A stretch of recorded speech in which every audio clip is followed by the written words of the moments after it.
pick it up. You wanted it, didn't you? Thank you.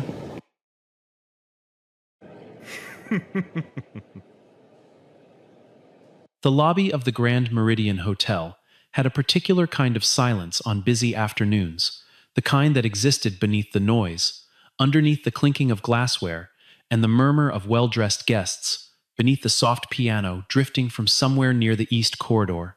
It was the silence of money, of careful performance, of a world that had decided long ago which people belonged and which people did not. On that particular Thursday afternoon, in late September, the marble floors gleamed under the light of 3 enormous crystal chandeliers, each one imported from a glassmaker in Bohemia, each one casting the kind of warm golden glow that made even ordinary conversations feel important. Bellhops moved like choreographed dancers. The front desk staff smiled with practiced precision. Everything about the Grand Meridian said one thing clearly. This place was not for everyone. Angela Brooks stepped through the revolving glass doors at 3:47 in the afternoon, carrying a weathered canvas tote bag over one shoulder and pulling a small rolling suitcase behind her, a suitcase that had clearly seen better decades, its corners soft with wear, its zipper pull replaced at some point with a keychain from a gas station somewhere in the Midwest. She was 45 years old, dressed in dark slacks, a plain cream-colored blouse, and a pair of flat shoes that were comfortable rather than fashionable. No jewelry beyond simple gold studs in her ears.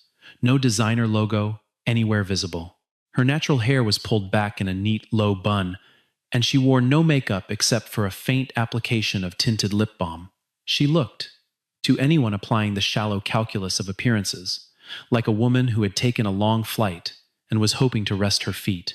She had come alone, deliberately, purposefully, completely alone, and that aloneness was not a vulnerability but a tool, carefully chosen and precisely applied, the way all of Angela's most effective instruments were. No assistant waiting at the curb, no security detail hovering nearby, no advance team that would have called ahead and warned the staff that someone important was coming. That was exactly the point. Angela had learned years ago that the truest measure of any hospitality business was not how it treated the guests who announced themselves with reservations and entourages and platinum credit cards. The truest measure was how it treated the person who walked in off the street looking like they might not belong. She had conducted this kind of visit before, quiet, unannounced, unremarkable on purpose, and every time the results taught her something that no financial report could replicate. The Grand Meridian had been on the acquisition list for 7 months.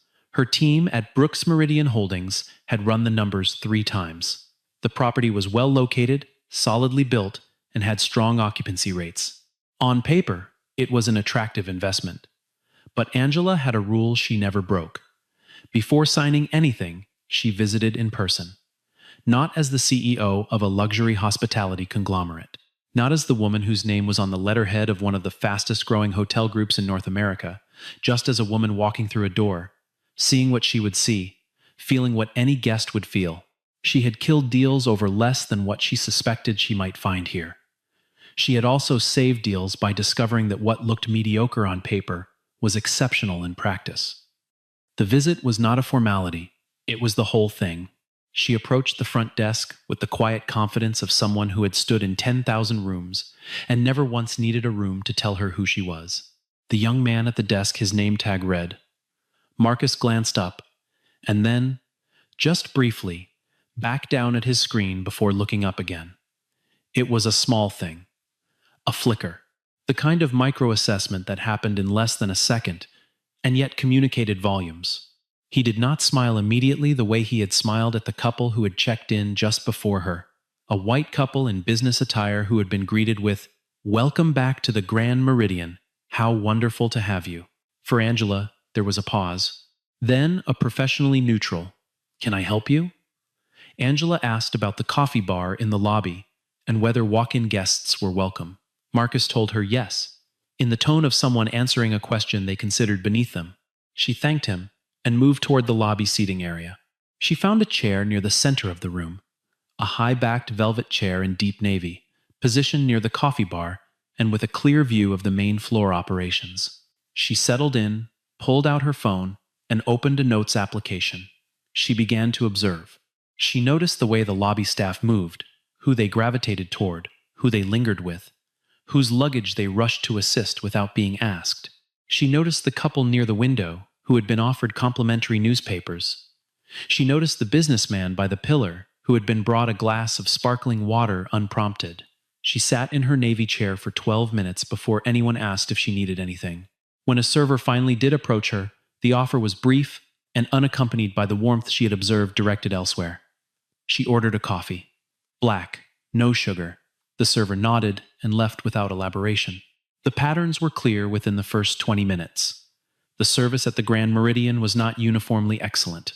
It was selectively excellent, applied like a spotlight that illuminated some guests and left others in careful shadow. Angela had seen this before.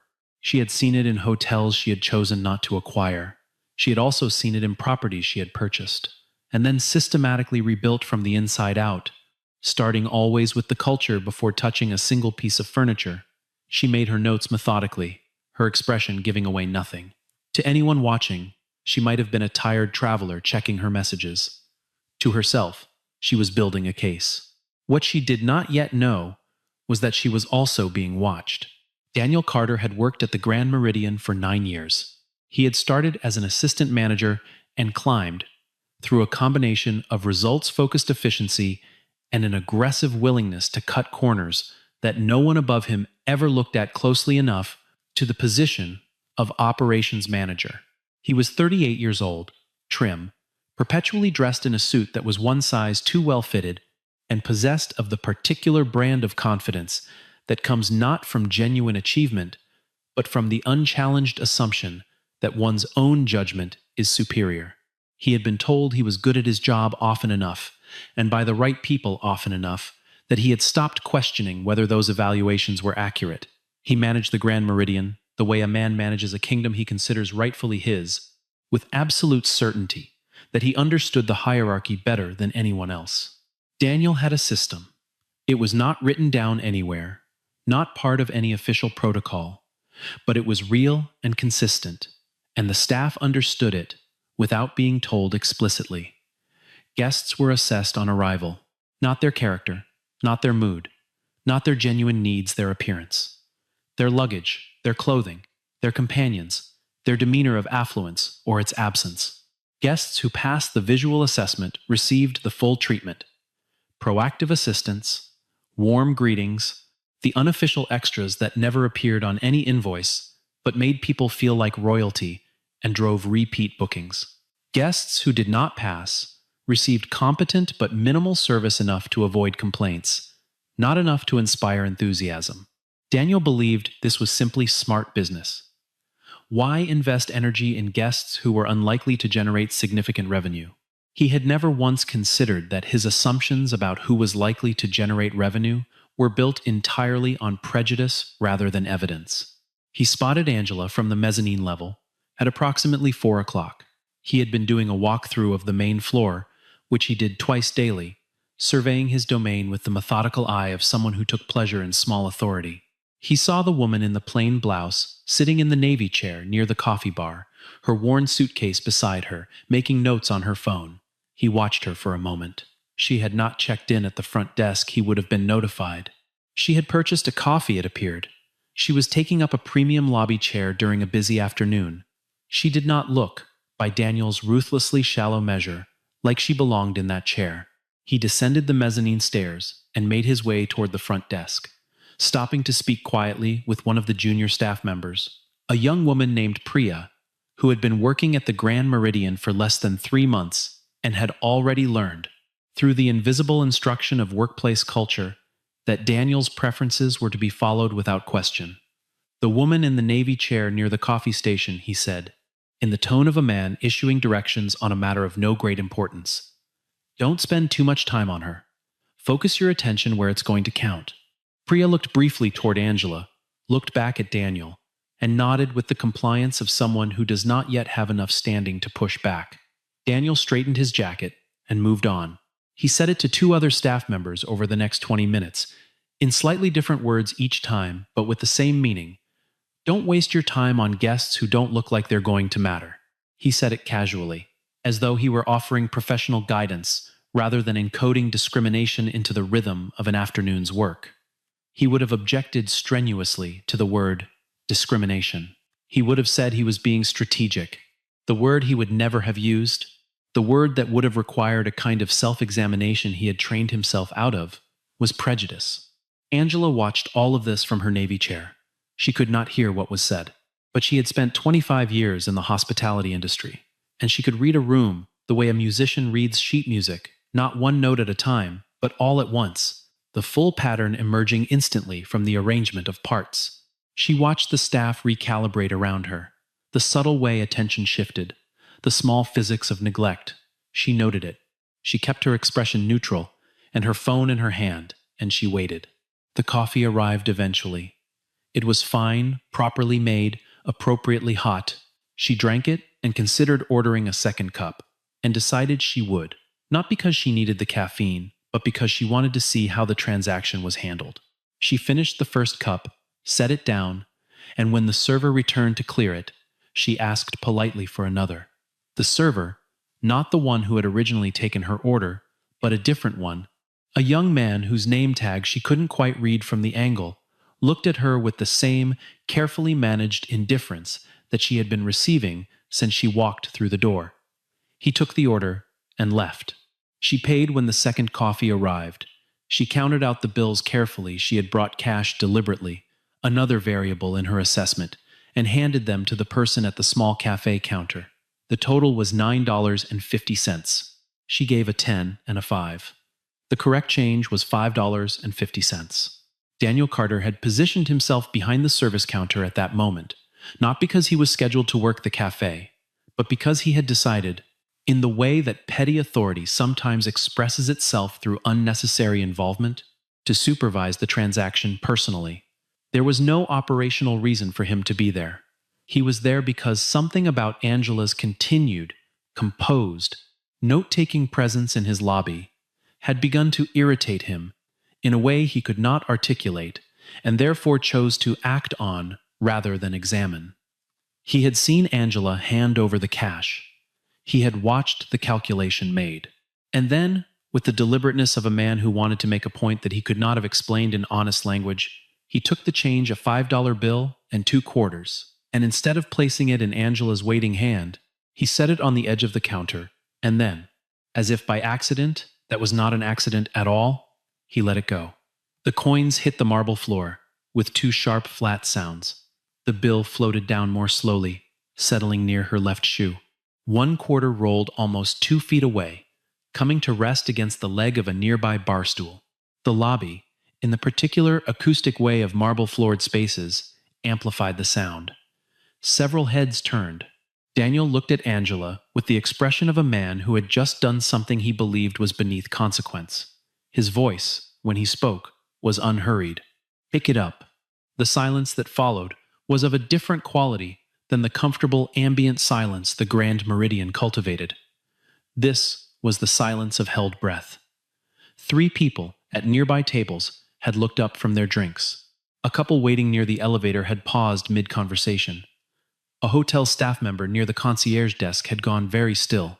The moment had that particular crystalline quality of an event that everyone in the room would later be able to recall precisely.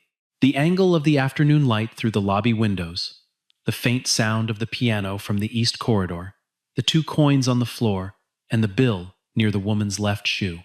Angela Brooks looked down at the money on the floor. She stood still for a moment. The air around her seemed to hold something complicated. Not anger, not humiliation, something harder to name and more difficult to dismiss. She looked at the bill by her shoe. She looked at the quarter near the bar stool. She looked at Daniel Carter with the steady, unhurried regard of a woman who has nothing to prove and therefore does not feel the urgency that comes with having something to prove. Then she bent down, without drama and without haste, and she picked up the bill and both coins. She stood up, tucked the money into her tote bag, looked at Daniel, and smiled. It was a genuine smile, composed and warm, and carrying no trace of the rage that the situation would have justified in almost any other human being. "Thank you," she said. Daniel blinked. He had expected something embarrassment, protest, the flustered exit of someone who had been made to feel small, and knew it. The calm he received instead disconcerted him in a way he could not immediately name. He recovered with the ease of a man accustomed to being the most powerful person in any room he occupied, and therefore unaccustomed to feeling wrong-footed. He turned and walked away. Behind him, the lobby slowly exhaled. People returned to their drinks and their conversations. The piano played on. Angela returned to her Navy chair. She sat down, opened her notes application, and typed for 3 solid minutes without stopping. The afternoon moved forward. Guests came and went through the revolving glass doors.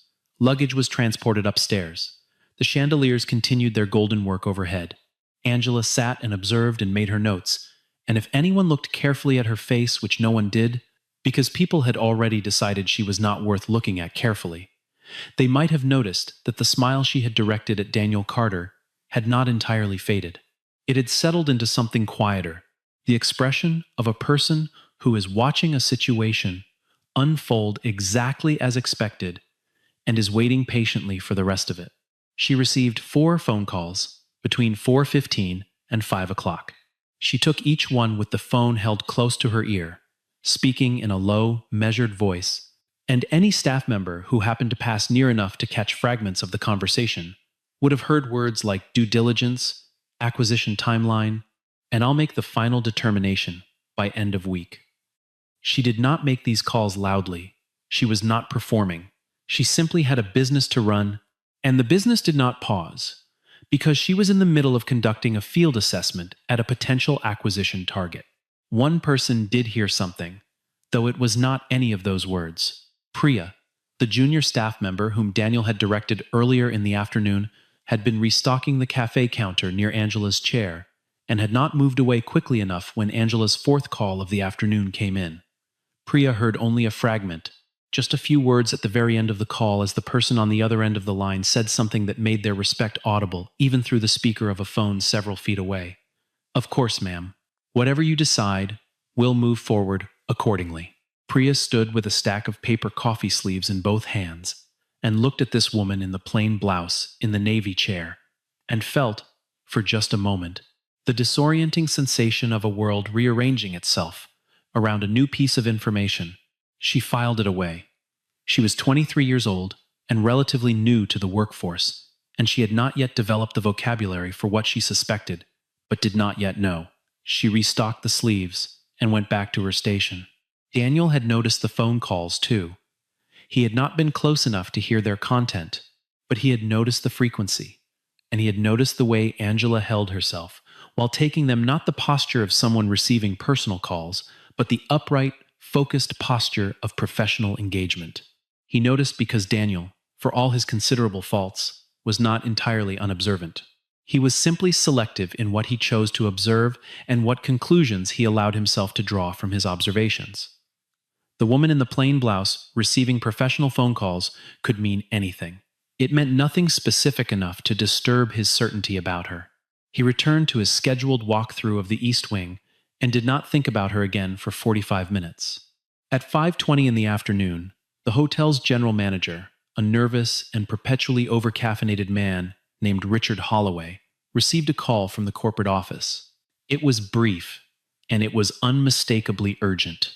When he hung up the phone, his face had the look of a man who has just realized that what he thought was an ordinary Thursday was in fact something else entirely. He walked out of his office, found his assistant, and said quietly, "I need the senior management team in the conference room in 10 minutes. Tell them it's mandatory." By 5:35, 7 people were seated around the oval conference table in the second-floor meeting room, including Daniel Carter, who had arrived with his usual composed authority and was now listening with decreasing composure as Richard Holloway explained that the prospective buyer for the Grand Meridian, the one whose acquisition team had been running numbers for months, the one whose offer represented a potential deal in the hundreds of millions of dollars, the one whose decision would determine whether the hotel continued as an independent property or became part of one of the most successful luxury hospitality groups in the country, had sent a representative to conduct a preliminary site visit today, unannounced. The representative had been on site for approximately 2 hours.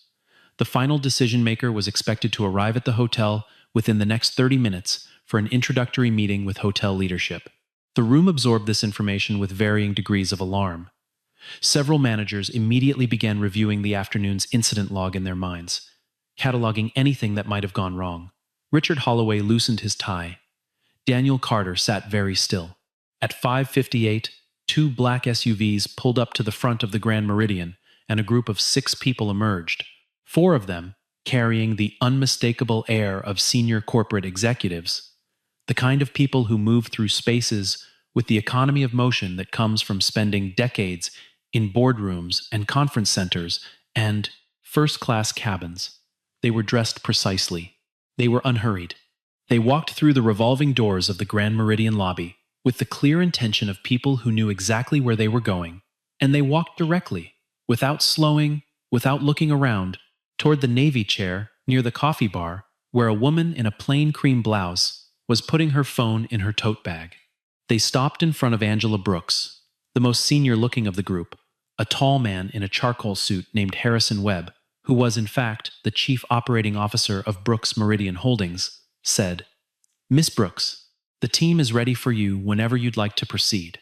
And then, without any ambiguity at all, he offered Angela the kind of deferential half-bow that is not a formal gesture, but rather the involuntary physical expression of genuine professional respect.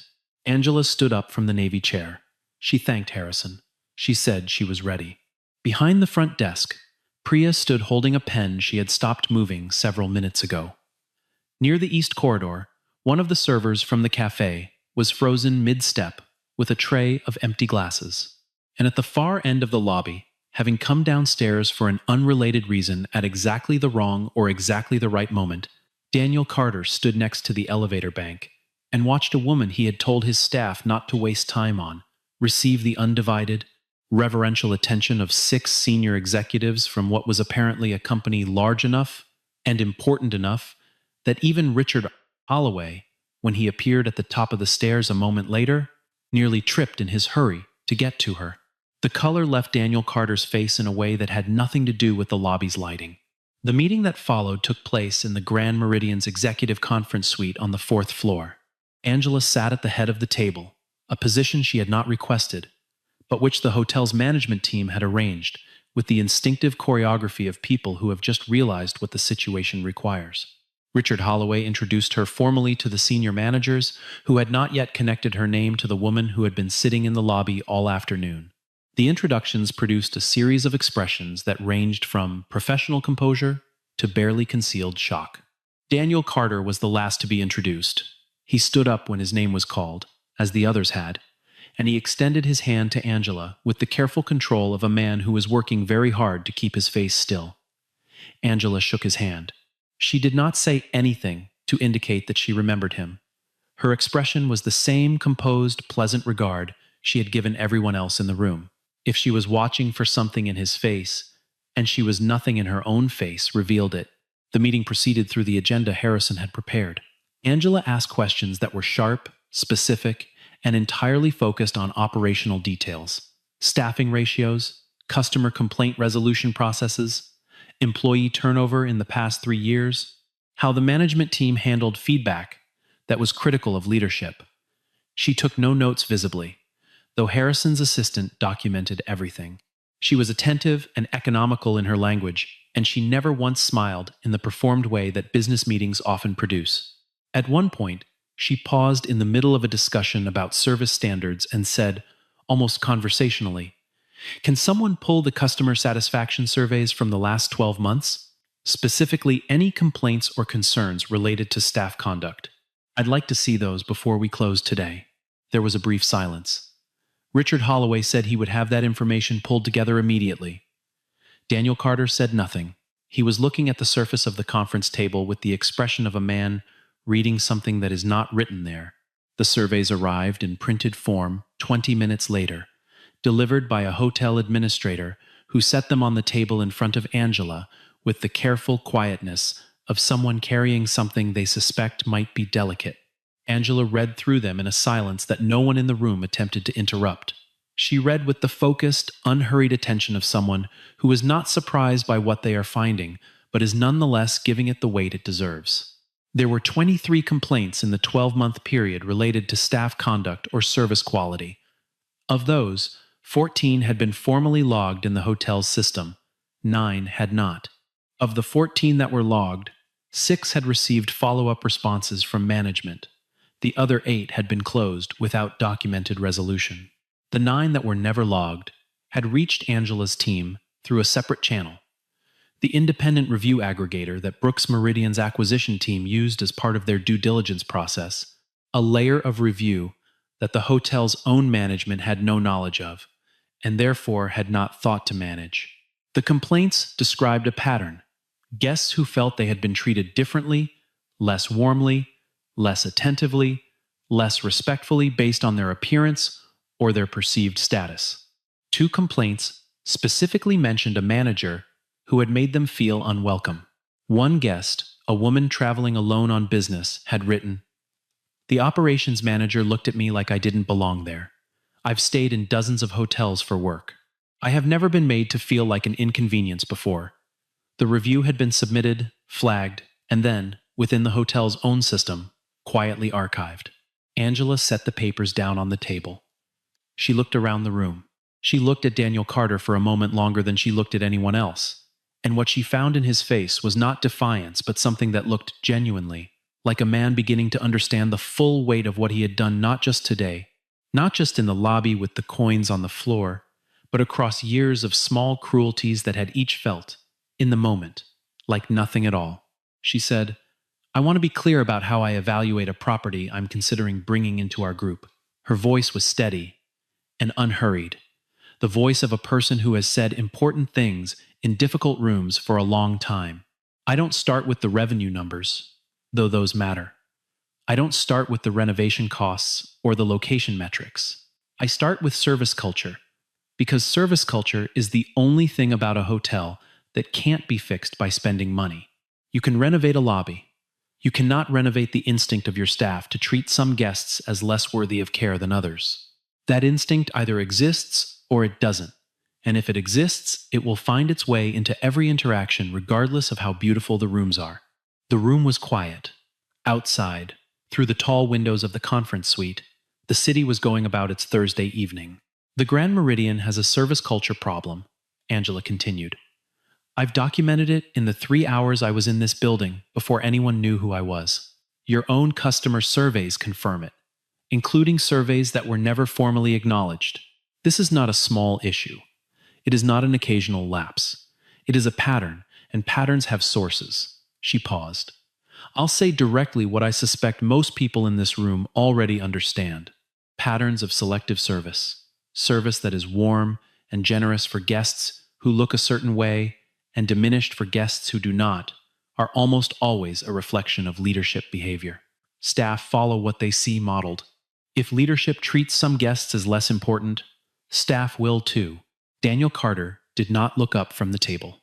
Richard Holloway said, with the careful steadiness of a man trying to stay professional while his world restructured itself around him, "Miss Brooks, I can assure you that what you've observed does not represent the values of this hotel. We take these findings very seriously, and I will personally ensure that." Angela raised one hand, slightly, and Richard Holloway stopped speaking. "I appreciate that," she said, "and I'm going to take you at your word, Mr. Holloway. What I require, in order for this acquisition to move forward, is not an assurance. It is a change." She let the word settle. "The operations manager role will need new leadership. I do not make this decision lightly, and I am not making it in anger. I am making it because the evidence is consistent, and because the culture of a team reflects the standards set by the people who lead it. A different standard requires different leadership." The room absorbed this. Harrison Webb, seated to Angela's left, made a note. Richard Holloway nodded once, the nod of a man accepting something he has understood was coming for longer than this afternoon. Daniel Carter sat very still in his chair, and the stillness had a different quality now than the composed authority. it had carried earlier. It was the stillness of a man who has been measured by a standard he did not know existed and found profoundly, consequentially, irrevocably lacking. Angela spoke for another 20 minutes. She outlined the conditions under which Brooks Meridian Holdings would proceed with the acquisition. A mandatory service culture training program for all guest-facing staff, implemented within 60 days. A formal whistleblower mechanism, allowing employees to report management conduct without fear of retaliation. A monthly customer feedback review, conducted at the senior management level with documented response requirements. And an independent audit of the hotel's complaint resolution practices over the next 12 months. She presented these not as punishments, but as standards. The same standards that every property in her portfolio maintained. The standards that had made Brooks Meridian Holdings what it was. She did not shout. She did not express personal anger. She did not at any point reference the coins on the lobby floor or the 2 words that Daniel Carter had said to her in front of the afternoon crowd. She did not need to. Everyone in the room understood that the afternoon was the foundation of the conversation they were having. But Angela had not built a company worth hundreds of millions of dollars by making decisions based on personal grievance. She made decisions based on evidence, and the evidence was comprehensive, and the decision was clear. Before she left the conference room, she looked at the assembled managers one final time and said something that no one who was in the room that day would forget. "I have been in this industry for 25 years. I have walked into hundreds of hotels unannounced, in plain clothes, without staff, and I have watched how those hotels behaved when they thought no one important was watching. What I have learned is this. The way you treat a guest you think doesn't matter is the truest possible statement of your values, not the way you treat your VIP list, not the way you present yourself when you know someone is evaluating you. The way you treat the person you've decided isn't worth your full effort. That is who you are." She thanked the group for their time. She collected her tote bag from where she had left it near the door. She walked out of the conference suite with Harrison Webb and the rest of her team, and the door closed behind her with the soft, decisive click of a well-engineered latch. Daniel Carter resigned his position at the Grand Meridian 11 days later. The resignation was framed, in the language of official communications, as a mutual decision reached in the context of the hotel's upcoming transition to new ownership. In the quieter language of what had actually happened, it was the only outcome that had been available to him from the moment he let those coins fall to the floor. He spent the weeks after his departure doing the uncomfortable, necessary work of sitting with what he had done, not just in the lobby that afternoon, but across years of small dismissals and silent directives, and the gradual erosion of other people's dignity in service of his own sense of order. He thought about the 23 complaints. He thought about the one that had described him specifically, the one from the woman traveling alone who had written about never feeling like an inconvenience before. He thought about Priya, who had done nothing except follow the culture she had been handed. He thought, for perhaps the first time in 9 years of managing people, about what it had felt like to be the person on the receiving end of his system.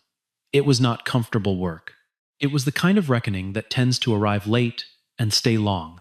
Priya, the young staff member who had overheard the fragment of Angela's phone call, was asked 2 months later to join the hotel's newly formed Service Excellence Committee, a group of 8 frontline staff members who would work directly with the incoming management team to develop the new training curriculum.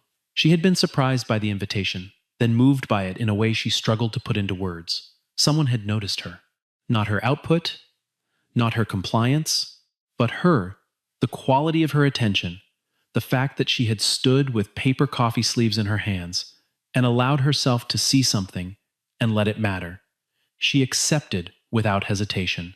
She was, it turned out, precisely the kind of person a hotel needed more of, attentive, perceptive, and possessed of a moral instinct that had survived intact, despite the culture she had briefly been trained into. The Grand Meridian formally became part of the Brooks Meridian Holdings portfolio on the 15th of December, a cold and clear day that felt, to the hotel's long-serving staff, like the beginning of something they had not known they were waiting for. The transition was methodical and thorough.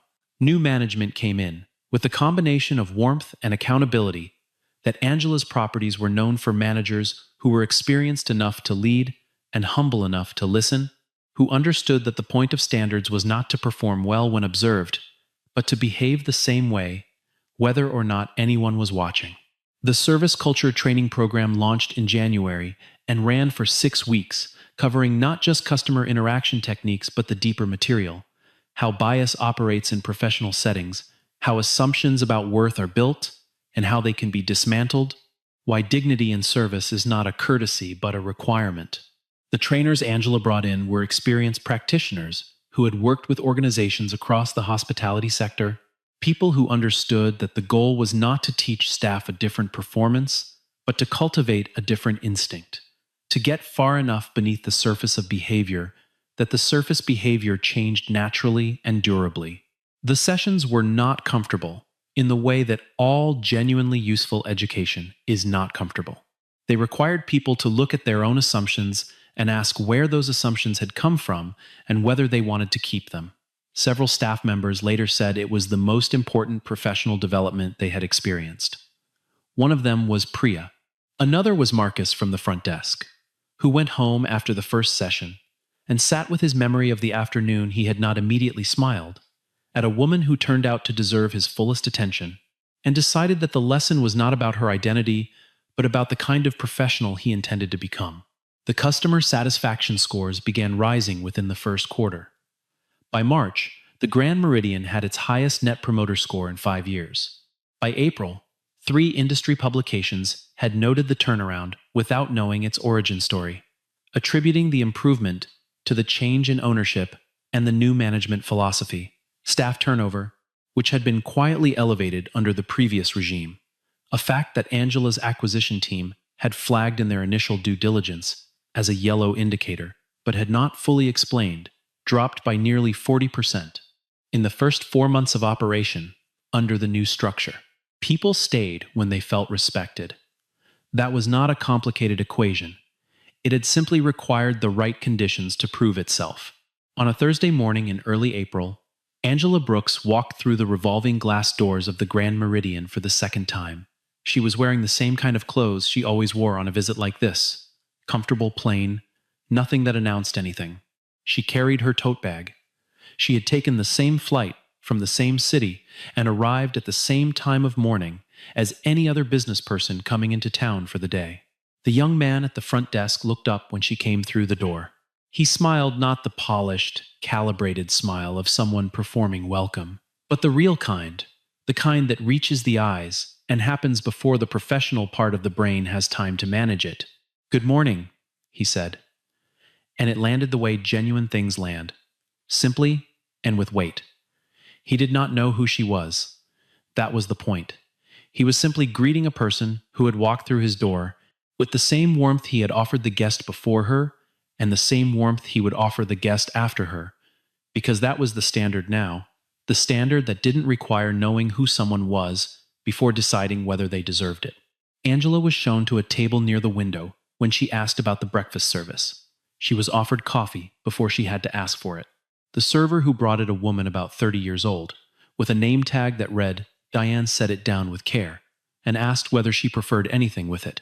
When Angela said no thank you, Diane smiled and said, "Enjoy," and moved on without hovering or retreating too quickly.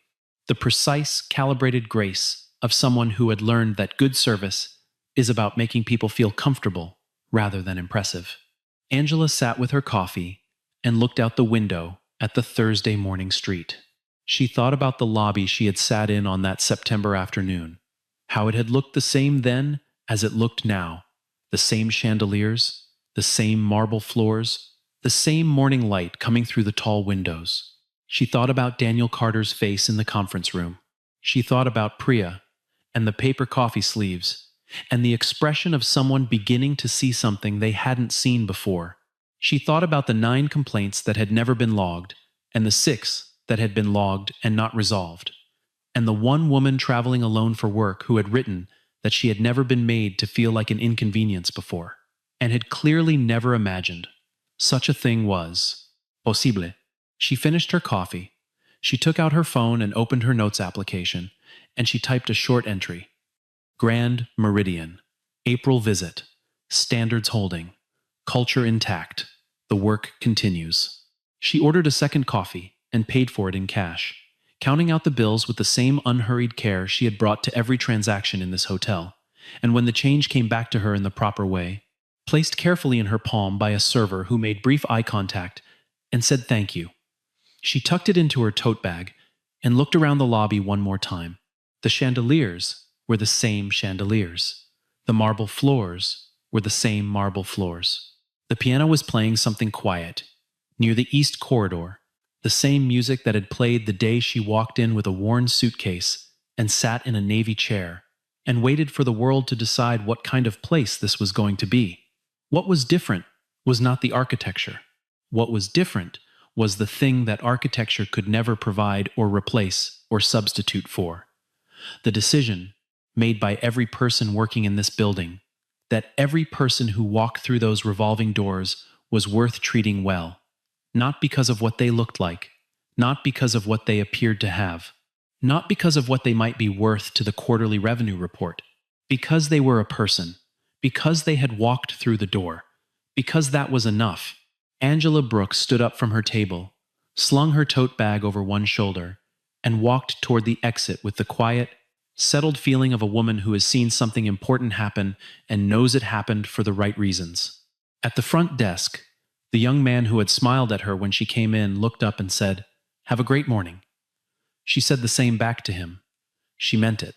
The revolving door turned, and she stepped through it into the April morning, and behind her, the Grand Meridian continued the slow and dignified work of becoming something better than it had been. There is a particular kind of arrogance that believes it can read a person's worth from the outside, from the fabric of their clothes, the condition of their luggage, the absence of the visible markers of money and status. It is an arrogance that has been practiced for so long, in so many places, by so many people who would never describe themselves as arrogant, that it has come to feel like common sense.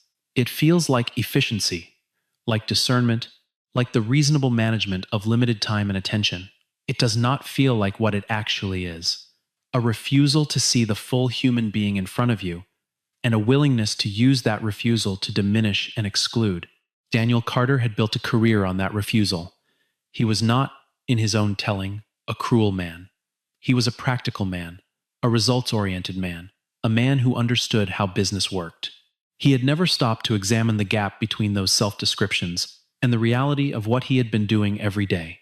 The quiet, persistent damage of telling his staff not to waste time on certain guests, of letting coins fall to marble floors, of saying 2 words to a woman who had given him no reason for contempt, except that he had decided, in the 2 seconds it took for his eyes to sweep over her, that she was not worth his respect. Angela Brooks had spent 25 years building something with a different foundation. She had built it understanding, from her own long experience of being assessed and dismissed before she had spoken a word, that the culture of a business is not what it says about itself, but what it does when no one it considers important is watching. She had built a hotel group that was worth hundreds of millions of dollars, not in spite of that understanding, but because of it, because people who are treated with genuine dignity become loyal customers and proud staff and enthusiastic advocates in a way that no amount of marble and crystal and precisely calibrated piano music can manufacture. She had built it on the uncompromising belief that every person who walks through a door deserves to be treated as though they matter, not because they might turn out to be the owner of a luxury hotel chain, but simply because they are there, simply because they walked through the door. The coins on the floor of the Grand Meridian lobby had cost Daniel Carter everything he had spent 9 years building, but the real price had been paid long before that September afternoon, paid incrementally, over years, in the small change of other people's dignity that he had been taking, without acknowledgement and without remorse. The September afternoon was simply the moment the account was called. What Angela built in the months that followed was not a monument to her own vindication. It was something quieter and more durable, a hotel where the staff had been taught, in concrete and repeatable terms, that the person standing in front of them deserved their full attention regardless of what that person looked like, where the instinct to assess and sort and allocate care based on appearance had been named, examined, and deliberately replaced with a different instinct, the instinct to serve, fully and consistently and without reservation, every single person who came through the door. It was not a radical idea. It was, in fact, the most basic idea in hospitality. Welcome every guest. Treat every guest with care. Mean it every time.